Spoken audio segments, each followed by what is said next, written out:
Chers amis de la chaîne DDA Formation Assurance, bonjour. Aujourd'hui, nous allons parler de l'annexe 1 de la directive DDA qui détaille les exigences professionnelles minimales en matière de connaissances et d'aptitudes. Tout d'abord, nous allons évoquer les 3 catégories de risques qui y sont mentionnées. Puis nous allons nous intéresser en détail à la première de ces catégories, celle des risques non-vie. Et enfin, nous parlerons des professionnels qui sont concernés par ces risques non-vie.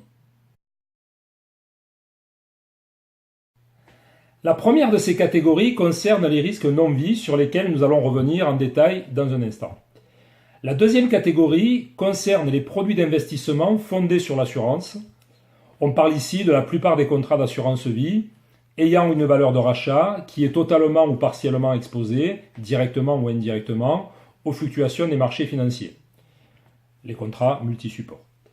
La troisième catégorie concerne les risques vie, qui offrent des garanties liées à la durée de la vie humaine, comme les contrats de prévoyance, les contrats d'épargne retraite ou les contrats d'assurance vie monosupport, non exposés aux fluctuations des marchés. Cette catégorie qui nous intéresse aujourd'hui concerne les branches 1 à 18 du Code des assurances, que l'on appelle habituellement les assurances IARD. On y trouve tout d'abord les assurances de dommages corporels, comme la protection corporelle du conducteur, la garantie des accidents de la vie ou les complémentaires santé. On y trouve ensuite toutes les assurances de dommages aux biens, ainsi que les assurances de responsabilité civile. Enfin, on trouve les assurances dites de risques divers, comme les pertes financières, la protection juridique ou l'assistance. Les professionnels distribuant des risques non-vie sont nombreux. On pense à toutes les personnes qui proposent des assurances de dommages aux biens, assurance auto ou assurance habitation entre autres, que ce soit en tant qu'agents généraux, courtiers ou mandataires, mais également en tant que collaborateurs salariés de ces intermédiaires, salariés de sociétés d'assurance à forme mutuelle ou pas, salariés de réseaux bancaires.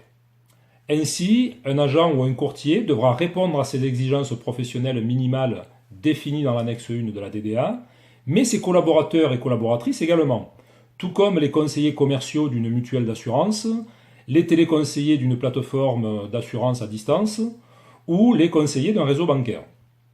Mais sont également concernés, par exemple, les personnes distribuant des complémentaires santé individuelles ou collectives au sein d'une mutuelle ou d'une institution de prévoyance.